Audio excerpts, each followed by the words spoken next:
Class 10th physics lesson 11 electricity के कुछ most important topic and questions का अपन discussion करेंगे जो आरबीसी बोर्ड एग्जाम 2026 के लिए काफ़ी इंपॉर्टेंट रहने वाला है। इसमें हम सबसे पहले बात करेंगे इलेक्ट्रिक चार्ज की। तो यहाँ पे हमें पता है कि there are two type of electric charge. इसका मतलब हम इलेक्ट्रिक चार्ज को दो अलग अलग पार्ट्स में पढ़ सकते हैं, एक पॉजिटिव चार्ज होता है और एक नेगेटिव चार्ज होता है। हमने केमिस्ट्री के अंदर भी पढ़ रखा है कि जितने भी मेटल्स होते हैं, जैसे सोडियम ले लो, पोटेशियम ले लो, कैल्शियम, जो भी अपने मेटल्स होती है उन मेटल के ऊपर हमने देखा है पॉजिटिव चार्ज होता है। ये पॉजिटिव चार्ज मेटल पे क्यों होता है? क्योंकि मेटल जो होते हैं वो अपने इलेक्ट्रॉन को लूज करते हैं, और जब भी कोई एलिमेंट इलेक्ट्रॉन को लूज करता है तो उसके ऊपर पॉजिटिव चार्ज आता है। सेम वैसे ही जब कोई भी नॉन मेटल इलेक्ट्रॉन को गेन करती है या कोई भी एलिमेंट जब इलेक्ट्रॉन को गेन करता है तो उसके ऊपर नेगेटिव चार्ज आता है। सेम वैसे ही फिजिक्स में भी हम चार्ज को दो पार्ट में पढ़ते हैं, एक अपना होगा पॉजिटिव चार्ज एंड एक होगा अपना नेगेटिव चार्ज। बट यहाँ हम इन चार्ज के अट्रैक्शन और रिपल्शन की बात करते हैं। जब भी सेम चार्ज होते हैं लाइक पॉजिटिव एंड पॉजिटिव, तो पॉजिटिव और पॉजिटिव चार्ज दोनों कभी भी एक दूसरे को अट्रैक्ट नहीं करेंगे। सेम चार्ज जो होते हैं वो हमेशा एक दूसरे को रिपेल करते हैं, इसलिए हम सेम चार्ज को सिमिलर चार्ज और या फिर लाइक चार्ज बोल सकते हैं। सेम वैसे ही अगर एक पॉजिटिव चार्ज को हम एक नेगेटिव चार्ज के पास लेके आएंगे तो वो हमेशा एक दूसरे को अट्रैक्ट करेंगे, और जब वो एक दूसरे को अट्रैक्ट करेंगे तो उसको अपन बोलते हैं पॉजिटिव चार्ज या अनलाइक चार्ज। सेम ऐसे कुछ हमने मैग्नेट के अंदर भी पढ़ा हुआ है। हमें पता है कि मैग्नेट के अंदर दो पोल होते हैं, एक नॉर्थ पोल होता है और एक साउथ पोल होता है। अगर हम मैग्नेट के नॉर्थ पोल को पॉजिटिव चार्ज और अगर साउथ पोल को हमने नेगेटिव चार्ज सपोज किया, तो जैसे पॉजिटिव चार्ज नेगेटिव चार्ज को अट्रैक्ट करता है, सेम वैसे ही मैग्नेट के अंदर होता है कि मैग्नेट का नॉर्थ पोल और साउथ पोल दोनों एक दूसरे को अट्रैक्ट करते हैं, बिकॉज ये ऑपोजिट पोल है। तो जैसे ऑपोजिट चार्ज एक दूसरे को अट्रैक्ट करते हैं उनको अपन अनलाइक चार्ज बोलते हैं, सेम वैसे ही मैग्नेट के अंदर अनलाइक और लाइक पोल भी होते हैं। अनलाइक पोल का मीन्स होता है north and south pole, like poles का मतलब होता है नॉर्थ नॉर्थ साउथ साउथ। तो अगर सेम पोल होंगे वो एक दूसरे को रिपेल करेंगे, सेम वैसे ही जैसे सेम चार्ज एक दूसरे को रिपेल करते हैं। आगे अपन बात करें तो चार्ज जो अपना होता है हम उस चार्ज को डिनोट करेंगे क्यू से। फिजिक्स के अंदर हमें ज़्यादा कुछ चार्ज के बारे में अपने 10th क्लास के सिलेबस में दे नहीं रखा है, जितना अपने पास सिलेबस में है हम उसी के अकॉर्डिंग डिस्कशन करेंगे और वही आपके पेपर में आएगा। जो चीज़ यहाँ आपको बताई जाएगी वो आपके पेपर में आपको एज इट इज मिल जाएगी। चार्ज को अपन डिनोट करेंगे यहाँ पे क्यू से, और चार्ज का जो एस आई यूनिट होता है वो बहुत बार एग्जाम में पूछा गया है। चार्ज का एस आई यूनिट आपको याद रखना है, चार्ज का एस आई यूनिट होता है कूलम। उसके बाद में यहाँ पे दो क्वेश्चन और बनते हैं। फिर आपसे पूछा जाता है कि चार्ज ऑन वन इलेक्ट्रॉन, की एक इलेक्ट्रॉन के ऊपर जो चार्ज होता है उसकी वैल्यू क्या है। तो एक इलेक्ट्रॉन पे जो चार्ज होता है उसकी वैल्यू होती है 1.6 into 10⁻⁻⁹ coulomb. Again charge on one electron, कभी भी आपसे पूछे कि एक इलेक्ट्रॉन के ऊपर कितना चार्ज होता है, यानी कि एक इलेक्ट्रॉन जो होता है उसके ऊपर चार्ज की वैल्यू अगर अपने को फाइंड करने के लिए बोले या तो अपन बोलेंगे 1.6 इंटू 10⁻⁻⁹ कूलम होता है। सेम वैसे ही अगर अपन से पूछे नंबर ऑफ इलेक्ट्रॉन कि कितने इलेक्ट्रॉन मिलकर 1 कूलम का चार्ज बनाते हैं, 1 कूलम चार्ज को बनाने में कितने इलेक्ट्रॉन इकट्ठे होंगे जिसकी वजह से 1 कूलम का चार्ज बनता है, तो उसकी वैल्यू अपने को डायरेक्ट याद रखनी है 6.25 इंटू 10⁻18 इलेक्ट्रॉन। इतने इलेक्ट्रॉन जिस दिन मिल जाते हैं उस दिन हमारा 1 कूलम का चार्ज बनता है। अगर इसी को अपने को फाइंड करने के लिए बोला जाए तो इसके ऊपर एक टॉपिक होता है चार्ज का जो अपन हायर क्लासों में पढ़ेंगे 11th-12th में, यहां अपने को उसके ऊपर डिस्कशन नहीं करना है। कभी भी आपको किसी भी क्वेश्चन के अंदर आपको ये फाइंड आउट करना हो कि कितने इलेक्ट्रॉन मिलकर 1 कूलम का चार्ज बनाते हैं, तो उसके लिए अपन एक फॉर्मूला यूज करेंगे यहाँ पे Q इक्वल एन ई। यहाँ पे n का मीन्स है नंबर ऑफ इलेक्ट्रॉन, E का मतलब होता है यहाँ पे चार्ज ऑन वन इलेक्ट्रॉन की एक इलेक्ट्रॉन पे चार्ज कितना होता है, जो कि ऑलरेडी आपको पता है 1.6 इंटू 10⁻⁻⁹ कूलम होता है। इस फॉर्मूले की हेल्प से हम ये पता कर सकते हैं कि कितने इलेक्ट्रॉन इकट्ठे होकर 1 कूलम का चार्ज बनाते हैं, यानी कि नंबर ऑफ इलेक्ट्रॉन या हाउ मेनी इलेक्ट्रॉन कभी भी आपको फाइंड करना हो तो आप फॉर्मूला कौन सा यूज करोगे, Q इक्वल एन ई। यहाँ पे Q क्या होगा, क्वेश्चन के अंदर गिवन चार्ज होगा और वो चार्ज की वैल्यू हमेशा कितनी होगी, 1 कूलम होगी। तो हम यहाँ Q के प्लेस पे क्या पुट करेंगे, 1 कूलम पुट करेंगे।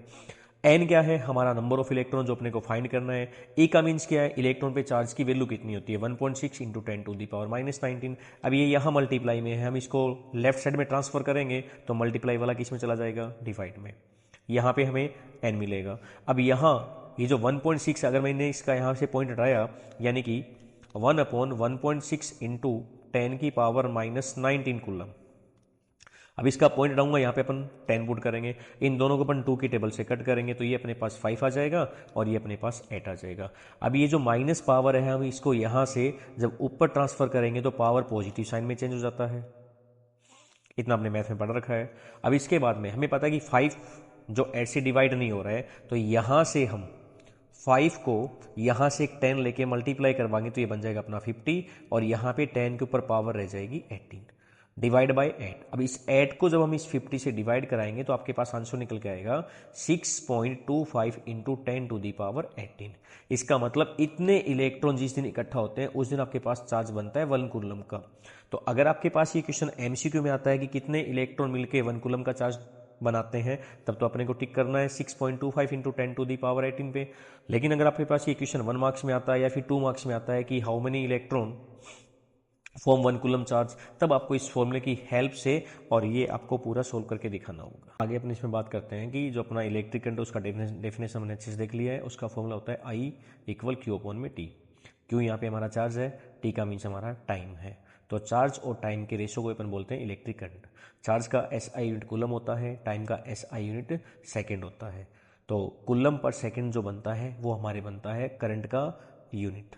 तो कई बार अपने को एग्जाम में पूछा जाता है कि उस फिजिकल क्वांटिटी का नेम बताइए जिसका यूनिट कूलम पर सेकंड है, तो फिजिकल क्वांटिटी कौन सी होगी, हमारी इलेक्ट्रिक करंट होगी। या फिर हमें इसके SI यूनिट के बारे में पूछा जाएगा कि SI यूनिट ऑफ करंट बताइए, SI unit of electric current बताइए, तो अपने को बोलना पड़ेगा वहाँ पे क्या होगा, उसका एम्पियर होगा। तो यहाँ पे SI यूनिट को लेकर हमारे पास दो टाइप के क्वेश्चन बनते हैं। आपको पूछा जाएगा उस फिजिकल क्वांटिटी का नेम बताइए जिसका यूनिट कूलम पर सेकंड है। तो यहाँ पे कूलम पर सेकंड जो है वो हमारे इलेक्ट्रिक करंट का होगा। सेम वैसे ही हमसे पूछा जाएगा SI unit of electric current बताइए, तो अपने को बोलना पड़ेगा वहाँ पे क्या, एम्पियर। आगे अपन बात करेंगे कि SI unit of electric current जो होता है वो हमारा एम्पियर होता है। एम्पियर से भी स्मॉलर यूनिट हमारे पास इस फिजिक्स में करंट को डिनोट करने के लिए है। तो हमारे 10th क्लास के सिलेबस में एम्पियर से दो छोटे यूनिट अपने को दे रखे हैं, उन दोनों को हम पहले पढ़ लेते हैं। यहाँ पे यहाँ लिखा हुआ smaller unit of electric current. तो इलेक्ट्रिक करंट के स्मॉलर यूनिट हमारे सिलेबस में दो है, एक है मिली एम्पियर, एक है माइक्रो एम्पियर। तो मिली एम्पियर जो होता है वो 1/1000 ampere, it means 1 milli ampere में 10 की पावर -3 एम्पियर होते हैं। सेम वैसे ही माइक्रो एम्पियर की अगर बात करेंगे तो 1 माइक्रो एम्पियर में 10 की पावर -6 एम्पियर होते हैं। तो शॉर्ट में याद कर सकते हैं, मिली 3 में मिली, माइक्रो 6 में मिला। इसका मतलब 1 मिली एम्पियर के अंदर हमारे पास 10 टू दी पावर -3 एम्पियर होंगे। 1 माइक्रो एम्पियर में हमारे पास 10 टू दी पावर -6 एम्पियर होंगे। तो SI यूनिट के अलावा, जैसे अभी हमने ऊपर बात किया है कि SI यूनिट जो होता है हमारे इलेक्ट्रिक करंट का वो एम्पियर होता है, या फिर हमसे ऐसा पूछा जा सकता है कि भाई कूलम पर सेकंड जो होता है वो किसका SI यूनिट है, तभी अपन बोल देंगे इलेक्ट्रिक करंट का। सेम वैसे ही हमसे पूछा जा सकता है कि मिली एम्पियर और माइक्रो एम्पियर के ऊपर कि 1 मिली एम्पियर में कितने एम्पियर होते हैं, 1 माइक्रो एम्पियर में कितने एम्पियर होते हैं। खास करके यूनिट अपने को न्यूमेरिकल के अंदर ध्यान में रखनी होगी। आगे अपन बात करते हैं यहाँ पे इलेक्ट्रिक करंट पे। सबसे पहले अपने को पता होना चाहिए इलेक्ट्रिक करंट का डेफिनेशन क्या होता है। इलेक्ट्रिक करंट के डेफिनेशन को पढ़ने से पहले हमें इतना बताना चाहिए कि जितने भी हमारे कंडक्टर होते हैं, इट मीन्स जो वायर होते हैं, वो हमेशा सिलेंडर की शेप में होते हैं। और ये जो सिलेंडर की शेप में हमने ये जो सर्कुलर पोर्शन आपको दिखाई दे रहा है, इसको अपन फिजिक्स में बोलते हैं एरिया ऑफ क्रॉस सेक्शन। क्या बोलते हैं इसको, एरिया ऑफ क्रॉस सेक्शन। ये अपना एरिया ऑफ क्रॉस सेक्शन होता है। और हमें पता है जितने भी वायर्स होते हैं वो मेटल के बने होते हैं, और मेटल के अंदर फ्री इलेक्ट्रॉन होते हैं। क्योंकि मेटल के ऊपर पॉजिटिव चार्ज होता है, मतलब उसके पास जो फ्री इलेक्ट्रॉन होता है, मेटल उन फ्री इलेक्ट्रॉन को ठीक है लूज करता है, तभी उसके ऊपर पॉजिटिव चार्ज आता है। तो ये जो इलेक्ट्रॉन होते हैं, ठीक है, इस इलेक्ट्रॉन पर जो चार्ज होता है, जब हम किसी भी कंडक्टर को किसी भी बैटरी से कनेक्ट कर देते हैं तो ये चार्ज फ्लो करना शुरू करता है। तो यहाँ पे हम इलेक्ट्रिक करंट का डेफिनेशन क्या बनाते हैं, it is defined as the rate of flow of electric charge through any cross section. ये वाला वर्ड मोस्ट इंपॉर्टेंट है आपके लिए, charge through any cross section of a conductor. It means जितना चार्ज आप कंडक्टर के अंदर से पास करोगे तो वो चार्ज कहां से पास होगा, उसके क्रॉस सेक्शन एरिया से। किसी भी कंडक्टर के क्रॉस सेक्शन एरिया से जितना चार्ज फ्लो होता है, वो चार्ज को अगर हमने टाइम से डिवाइड कर दिया तब जाके हमारा क्या बनता है, इलेक्ट्रिक करंट। इट मीन्स कितने टाइम में कितना चार्ज किसी कंडक्टर से फ्लो होता है, तो चार्ज के फ्लो और टाइम के रेशो को अपन बोलते हैं इलेक्ट्रिक करंट। अगेन, किसी भी कंडक्टर से कितने टाइम में हमने कितना चार्ज फ्लो करवाया है, उन दोनों के रेशो को अपन बोलते हैं इलेक्ट्रिक करंट। इसीलिए हम इलेक्ट्रिक करंट का फॉर्मूला लिखते हैं I इक्वल क्यू अपॉन में टी। अब अपॉन में टी का मतलब क्या है, कितने टाइम में हमने कितना चार्ज फ्लो करवाया है। तो चार्ज और टाइम का जो रेशो होता है उसी को बोला जाता है इलेक्ट्रिक करंट। तो यहां पे जब भी आपसे इलेक्ट्रिक करंट का डेफिनेशन पूछा जाए तो आपको लिखना होगा rate of flow of electric charge. It means कितने समय में कितना चार्ज फ्लो होगा, और वो चार्ज फ्लो कहां से होगा, कंडक्टर के क्रॉस सेक्शन एरिया से फ्लो होगा। तो किसी भी कंडक्टर के क्रॉस सेक्शन एरिया से कितने टाइम में कितना चार्ज आप फ्लो करवा रहे हो, तो उस चार्ज और उस टाइम का जो रेशो होता है उसी रेशो को अपन बोलते हैं इलेक्ट्रिक करंट। आइए अपन एक न्यूमेरिकल देख लेते हैं जो हमारे करंट पे बेस है। यहाँ पर को देखा है एक करंट ऑफ 150 मिली एम्पियर। जैसे मैंने अभी आपको बताया ना कि जो मिली एम्पियर होते हैं, माइक्रो एम्पियर होते हैं, आपके न्यूमेरिकल में आपको हेल्प करते हैं। न्यूमेरिकल के अंदर ये वैल्यू ऑलमोस्ट यूज होती है। वैसे बहुत कम पूछा जाता है कि कितने मिली एम्पियर में कितने एम्पियर होते हैं, बट फिर भी अपने को ध्यान रखना है ताकि न्यूमेरिकल अपन अच्छे से कर पाए इसके लिए। तो चलिए न्यूमेरिकल करते हैं। A current of 150 milli ampere flow through a circuit for 2 minute.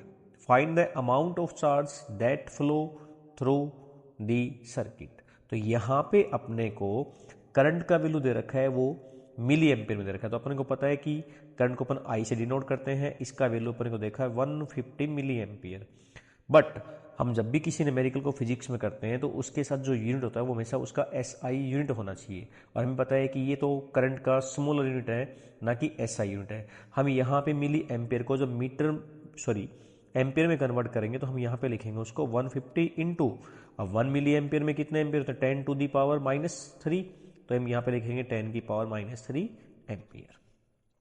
फिर अपने को टाइम को देखना है, तो यहाँ पे अपने को टाइम जो दे रखा है वो 2 मिनट दे रखे हैं, और हमें पता है टाइम का एसआई यूनिट सेकंड होता है, इसलिए मिनट को सेकंड में बदलेंगे। तो 2 को हम मल्टीप्लाई करवाएंगे 60 से, तो ये हमारा हो जाएगा 120 सेकेंड।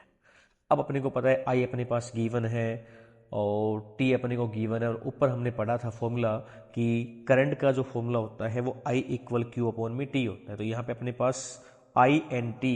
अब इस क्वेश्चन पे चलते हैं। अपने को यहाँ पे आई का वैल्यू पता है और टी का वैल्यू पता है, तो अपने को यहाँ पे पूछा है find the amount of the charge. तो अपने को क्यू का वैल्यू निकालना है, तो हम यहाँ लिखेंगे आई इक्वल क्यू अपॉन में टी। अब यहाँ जो आई का वैल्यू है वो अपने को दे रखा है, टाइम का वैल्यू अपने को दे रखा है, तो अपने को वैल्यू निकालना है यहाँ पे चार्ज का। तो आई का वैल्यू अपने पास है 150 मल्टीप्लाई 10 की पावर -3 एम्पियर। क्यू अपने को निकालना है, टाइम अपने पास है 120। हम इसके नीचे 1 लगा के इसका क्रॉस मल्टीप्लाई करवाएंगे, तो अपने पास Q का जो वैल्यू निकल के आएगा वो ऐसा कि Q इक्वल हो जाएगा, हम इन दोनों का मल्टीप्लाई करवाएंगे, तो ये 120 मल्टीप्लाई 150 मल्टीप्लाई हो जाएगा यहाँ पे 10 की पावर -3। अब यहाँ जब हम मल्टीप्लाई करेंगे तो हम 12 को 15 से मल्टीप्लाई कर लेंगे। इट मीन्स 12 मल्टीप्लाई 15 मल्टीप्लाई यहाँ 10 की पावर 1 है, यहाँ पे भी 10 की पावर, यानी कि यहाँ पे हम इसको ऐसे बना सकते हैं मल्टीप्लाई 100, और ये 10 की पावर -3 है। अब इनको अपने को इंटू करना है, 15 को 12 से इंटू कर लेंगे, ये 15 ये 12, 12 5 जा 60, 6 12 1 जा, और ये आपका ये 180। तो यहाँ से वैल्यू निकल के आ रही है 180 into 100 into 10 to the power -3। अब यहाँ 100 10 की पावर 2 होता है, यहाँ पे एक 10 है, तो ये टोटल अगर हम इनको देखेंगे तो ये बनेगा अपने पास 10 की पावर 3, यानी कि हमारा जो आंसर निकलेगा 180 मल्टीप्लाई, यहाँ पे एक जीरो मतलब 10 की पावर 1 है, यहाँ पे 2 जीरो मतलब 10 की पावर 2 है, तो टोटल 10 की पावर ये बनेगा अपने पास 10 की पावर 3 इंटू में अपने को ऑलरेडी है 10 की पावर -3। अब यहाँ पर ये 18 दोनों पावर आपस में कैंसिल हो जाएगी, तो अपने पास जो चार्ज का वैल्यू निकल के आएगा वो 18 कूलम आएगा। जब भी हम फिजिक्स में किसी भी न्यूमेरिकल को सोल्व करेंगे उसका जो भी वैल्यू आता है उसका एसआई यूनिट उसके साथ हमें मेंशन करना जरूरी है। तो हम बोल देंगे भाई क्यू हमारा जो आ रहा है वो 18 कूलम आ रहा है।